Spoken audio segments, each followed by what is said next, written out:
Hello. Less than a year after applying for NATO membership, Finland is set to become the newest member of the military alliance. President Sauli Niinisto will travel to Brussels for the ceremony later on Tuesday.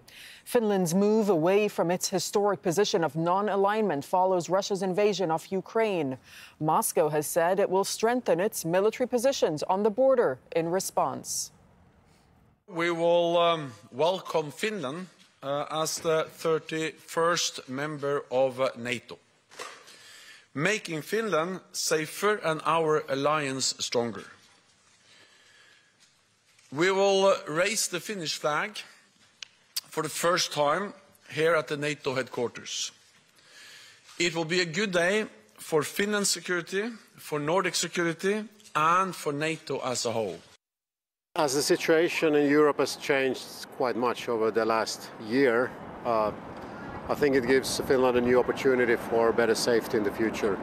So for a long time, we've been relying on our independence and neutrality, and now we just realize that that's not the path of the future. Now we need to look for new options for the future. In some ways, I think it will make Finland a safer place, but then again, we don't know what Russia will do, and it's all a big question for me. I think so. It's better than nothing, If we are alone, it's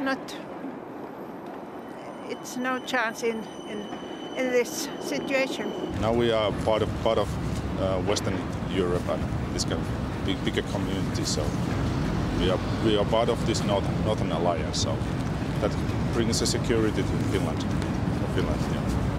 Let's cross over to Kyiv and get more on this with Jonah Hull. So, Jonah, it was the war in Ukraine that really led to this major change in NATO's makeup.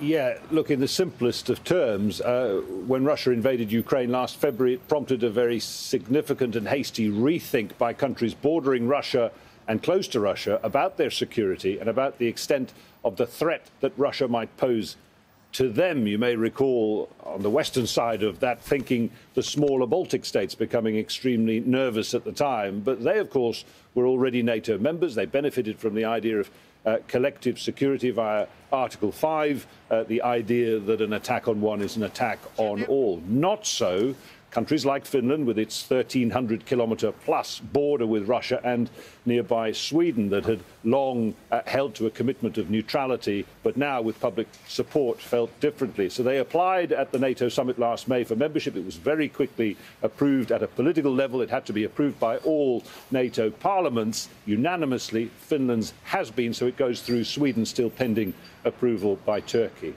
So what practical difference, if any at all, will this actually make to the war in Ukraine?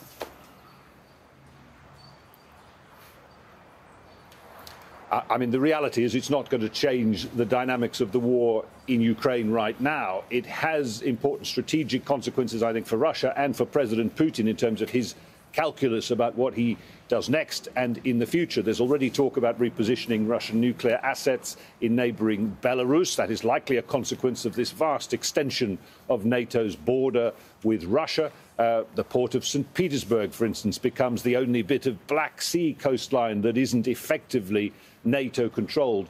And for President Putin himself and his goals in launching that invasion of Ukraine, one of them was presumed to be, of course, containing and undermining NATO, preventing its further eastward expansion. Well, NATO planners will tell you today that he's achieved exactly the opposite with this very significant expansion of NATO taking in Finland. Thank you so much. Jonah Hull reporting from Kyiv.